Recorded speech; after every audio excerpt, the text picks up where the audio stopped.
ಈ ಕಾರ್ಯಕ್ರಮದ ಪ್ರಾಯೋಜಕರು Gadiyar group of company.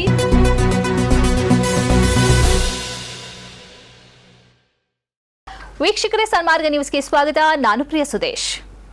December ತಿಂಗಳ ಚಳಿ ರಾಜ್ಯಾದ್ಯಂತ ತನ್ನ ಪ್ರತಾಪವನ್ನು ತೋರಿಸಲು ಆರಂಭಿಸಿದೆ. ರಾಜಧಾನಿ ಬೆಂಗಳೂರಲ್ಲಿ ಕಳೆದ ಒಂದು ವಾರದಿಂದ ಬೆಳಗಿನ ಜಾವ ಕೊರೆಯುವ ಚಳಿ ಮತ್ತು ಮಂಜು ಕವಿದ ವಾತಾವರಣ ಕಂಡುಬರುತ್ತಿದೆ. ಬೀದರ್ ಜಿಲ್ಲೆಯು ರಾಜ್ಯದ ಅತ್ಯಂತ ತಂಪಾದ ಪ್ರದೇಶವಾಗಿ ಹೊರಹೊಮ್ಮಿದ್ದು, ಇಲ್ಲಿ ಕನಿಷ್ಠ 9 ಡಿಗ್ರಿ ಸೆಲ್ಸಿಯಸ್ ತಾಪಮಾನ ದಾಖಲಾಗಿದೆ. ಕರಾವಳಿ ಕರ್ನಾಟಕದಲ್ಲಿ ಮಾತ್ರ ಕನಿಷ್ಠ ತಾಪಮಾನದಲ್ಲಿ ಸಾಮಾನ್ಯ ಸ್ಥಿತಿ ಮುಂದುವರೆದಿದ್ದು, ಒಳನಾಡಿನ ಜಿಲ್ಲೆಗಳು ಚಳಿಯಿಂದ ನಡುಗುತ್ತಿವೆ. ಭಾರತೀಯ ಹವಾಮಾನ ಇಲಾಖೆಯ ಪ್ರಕಾರ ಉತ್ತರ ಒಳನಾಡಿನ ಕೆಲವೆಡೆ ಮುಂದಿನ 48 ಗಂಟೆಗಳ ಕಾಲ ತೀವ್ರ ಸ್ವರೂಪದ ಶೀತಗಾಳಿ ಬೀಸುವ ಸಾಧ್ಯತೆ ಇದ್ದು, ಜನಜೀವನದ ಮೇಲೆ ಪರಿಣಾಮ ಬೀರುವ ಸಾಧ್ಯತೆ ಇದೆ. ಬೆಂಗಳೂರಿನಲ್ಲಿ ಹಗಲಿನಲ್ಲಿ ಆಕಾಶವು ಸ್ವಚ್ಛವಾಗಿದ್ದು, ಬಿಸಿಲಿದ್ದರೂ ಸಂಜೆ ಮತ್ತು ಮುಂಜಾನೆಯ ವೇಳೆ ಚಳಿಯ ಅನುಭವವಾಗುತ್ತಿದೆ. ಬೆಂಗಳೂರಲ್ಲಿ 2016ರ ಡಿಸೆಂಬರ್ 11ರಂದು ದಾಖಲಾಗಿದ್ದ 12 ಡಿಗ್ರಿ ಸೆಲ್ಸಿಯಸ್ ಕನಿಷ್ಠ ತಾಪಮಾನದಂತಹ ವಾತಾವರಣ ನಿರ್ಮಾಣವಾಗುತ್ತಿದೆ ಎಂದು ಹವಾಮಾನ ಇಲಾಖೆ ತಿಳಿಸಿದೆ.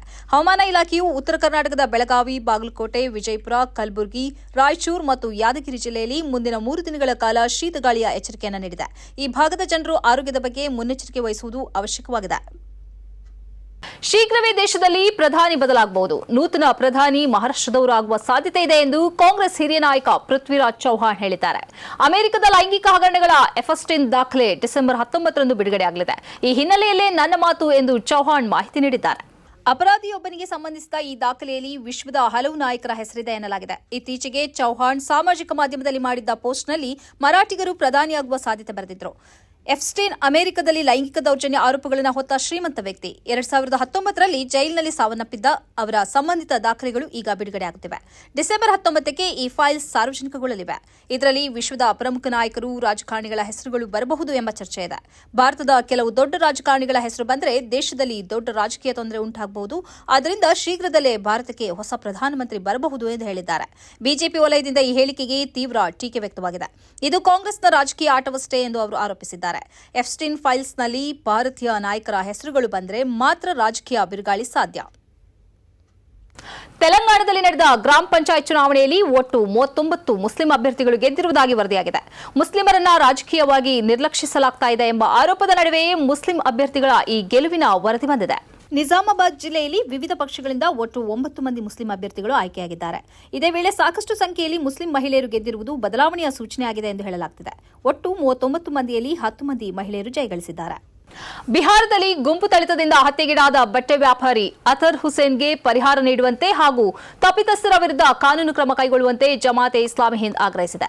ರಾಜ್ಯ ಸರ್ಕಾರದ ಕಾನೂನು ಮತ್ತು ಸುವ್ಯವಸ್ಥೆಯ ಬಗ್ಗೆ ಈ ಹತ್ಯೆ ಗಂಭೀರ ಪ್ರಶ್ನೆಗಳನ್ನು ಎತ್ತಿದೆ ಎಂದು ಜಮಾತೆ ಇಸ್ಲಾಮಿ ಹಿಂದ್ ಬಿಹಾರ ಘಟಕ ಅಧ್ಯಕ್ಷ ಮೌಲಾನಾ ರಿಜ್ವಾನ್ ಅಹಮದ್ ಇಸ್ಲಾಯಿ ಹೇಳಿದ್ದಾರೆ. ಈ ಕೃತ್ಯದ ತನಿಖೆಯನ್ನ ಫಾಸ್ಟ್ ಟ್ರ್ಯಾಕ್ ನ್ಯಾಯಾಲಯಕ್ಕೆ ಒಪ್ಪಿಸಬೇಕು. ಅಪರಾಧಿಗಳಿಗೆ ಶೀಘ್ರ ಶಿಕ್ಷೆಯಾಗುವಂತೆ ನೋಡಿಕೊಂಡು ಉಳಿದವರಿಗೆ ಕಠಿಣ ಸಂದೇಶ ರವಾನೆ ಆಗಬೇಕು. ಅತರ್ ಹುಸೇನ್ ಕುಟುಂಬಕ್ಕೆ 50 ಲಕ್ಷ ರೂಪಾಯಿ ಪರಿಹಾರ ನೀಡಬೇಕು. ತನ್ನ ಬೈಸಿಕಲ್ನಲ್ಲಿ ಬಟ್ಟೆ ಮಾರುತ್ತಿದ್ದ ಅವರು ಕುಟುಂಬದ ಏಕೈಕ ಜೀವನಾಧಾರ ಆಗಿದ್ರು ಎಂದು ಮೌಲಾನಾ ಹೇಳಿದ್ದಾರೆ. ಈ ಘಟನೆಯನ್ನು ಗಂಭೀರವಾಗಿ ಪರಿಗಣಿಸಬೇಕು ಮತ್ತು ಈ ಪ್ರಕರಣದಲ್ಲಿ ಮಧ್ಯಪ್ರವೇಶಿಸಬೇಕು ಎಂದು ಬಿಹಾರದ ಅಲ್ಪಸಂಖ್ಯಾತ ಆಯೋಗಕ್ಕೆ ಮೌಲಾನಾ ಮನವಿ ಮಾಡಿದ್ದಾರೆ. ತನ್ನ ಗಂಡ ಗ್ರಾಮಗಳಿಗೆ ತೆರಳಿ ಬಟ್ಟೆ ವ್ಯಾಪಾರ ಮಾಡುತ್ತಿದ್ದರು. ಇದು ದಶಕಗಳಿಂದ ನಡೆಯುತ್ತಿದೆ ಎಂದು ಅವರು ಪತ್ನಿ ಹೇಳಿದ್ದಾರೆ.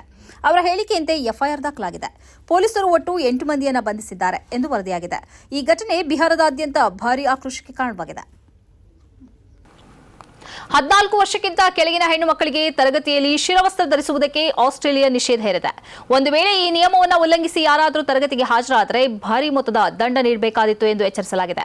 ಶಿರವಸ್ತ್ರವನ್ನು ನಿಷೇಧಿಸಿದ ಮಸೂದೆಯನ್ನು ಪಾರ್ಲಿಮೆಂಟ್ನಲ್ಲಿ ಭಾರೀ ಬಹುಮತದಿಂದ ಅಂಗೀಕರಿಸಲಾಗಿದೆ. ಈ ಹಿಂದೆ 2019ರಲ್ಲಿ ಇಂಥದ್ದೇ ನಿಯಮವನ್ನು ಪಾರ್ಲಿಮೆಂಟ್ ಅಂಗೀಕರಿಸಿತ್ತು. ಆಗ 10 ವರ್ಷಕ್ಕಿಂತ ಕೆಳಗಿನ ಮಕ್ಕಳು ಶಿರವಸ್ತ್ರ ಧರಿಸುವುದನ್ನು ನಿಷೇಧಿಸಲಾಗಿತ್ತು. ಆದರೆ ಮುಂದಿನ ವರ್ಷ ಈ ನಿಯಮವನ್ನು ರದ್ದು ಮಾಡಲಾಯಿತು.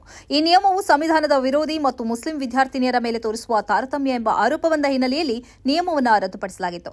ಇದೀಗ ಈ ನಿಯಮವನ್ನು ಸಮರ್ಥಿಸುವುದಕ್ಕೆ ನ್ಯಾಯಾಲಯದಲ್ಲಿ ಸಂಪೂರ್ಣ ಪ್ರಯತ್ನ ನಡೆಸಲಾಗುವುದು ಎಂದು ಆಸ್ಟ್ರೇಲಿಯಾ ಸರ್ಕಾರ ಸ್ಪಷ್ಟಪಡಿಸಿದೆ. ಈ ನಿಯಮವನ್ನು ಆಸ್ಟ್ರೇಲಿಯಾದ ಪ್ರಮುಖ ಪಕ್ಷಗಳು ಸ್ವಾಗತಿಸಿದ್ದು, ಗ್ರೀನ್ಸ್ ಪಾರ್ಟಿ ಮಾತ್ರ ವಿರೋಧಿಸಿದೆ. ಆಸ್ಟ್ರೇಲಿಯಾದಲ್ಲಿ ಯಹೂದಿಯರ ಮೇಲೆ ಬಂದೂಕು ಸಿಡಿಸುತ್ತಿದ್ದ ಭಯೋತ್ಪಾದಕನ ಹೆಡೆಮುರಿ ಕಟ್ಟಿದ ಅಹಮದ್ ಅಲ್ ಅಹಮದ್ ಅವರ ಬಗ್ಗೆ ಸೋಷಿಯಲ್ ಮೀಡಿಯಾದಲ್ಲಿ ಭಾರೀ ಕುತೂಹಲ ಉಂಟಾಗಿದೆ. ಅವರ ಚರಿತ್ರೆ, ಅವರ ಮೂಲ, ಅವರ ಧರ್ಮ ಹೀಗೆ ವಿವಿಧ ರೀತಿಯಲ್ಲಿ ಜನರು ಸರ್ಚ್ ಮಾಡಿದ್ದಾರೆ. ಇವರು ಹಣ್ಣಿನಂಗಡಿ ಮಾಲೀಕರಾಗಿದ್ದಾರೆ. ಇವರು ಇಬ್ಬರ ಮಕ್ಕಳ ತಂದೆಯಾಗಿದ್ದಾರೆ. ಈಗ ಆಸ್ಪತ್ರೆಯಲ್ಲಿದ್ದು ಕೈಗೆ ಮತ್ತು ತೋಳಿಗೆ ಬಿದ್ದ ಗುಂಡುಗಳನ್ನು ತೆರವುಗೊಳಿಸಲು ಶಸ್ತ್ರಚಿಕಿತ್ಸೆಗೆ ಒಳಗಾಗಿದ್ದಾರೆ. ಇವರು ಸಿರಿಯನ್ ಮೂಲದವರು ಎಂದು ಹೇಳಲಾಗಿದೆ. ಸದ್ಯ ಸೋಷಿಯಲ್ ಮೀಡಿಯಾದಲ್ಲಿ ಇವರು ಟ್ರೆಂಡ್ ಆಗಿದ್ದು ಇವರ ಬಗ್ಗೆ ವ್ಯಾಪಕ ಶ್ಲಾಘನೆ ವ್ಯಕ್ತವಾಗಿದೆ. ಭಯೋತ್ಪಾದಕರನ್ನ ಹೆಡ್ಲಾಕ್ ಮಾಡಿ ಬಂದೂಕು ಕಸಿದು ಆತ ನೆಲಕ್ಕುರುಳುವಂತೆ ಮಾಡಿದ ಇವರು ಆ ಮೂಲಕ ಹಲವು ಯಹೂದ್ಯರ ಪ್ರಾಣವನ್ನು ಉಳಿಸಿದ ಕೀರ್ತಿಗೆ ಪಾತ್ರರಾಗಿದ್ದಾರೆ. ಅಮೆರಿಕದ ಅಧ್ಯಕ್ಷರಿಂದ ಹಿಡಿದು ಆಸ್ಟ್ರೇಲಿಯಾದ ಪ್ರಧಾನಮಂತ್ರಿಯವರಿಗೆ ಎಲ್ಲೆಡೆಯಿಂದ ಇವರಿಗೆ ಮೆಚ್ಚುಗೆ ವ್ಯಕ್ತವಾಗಿದೆ.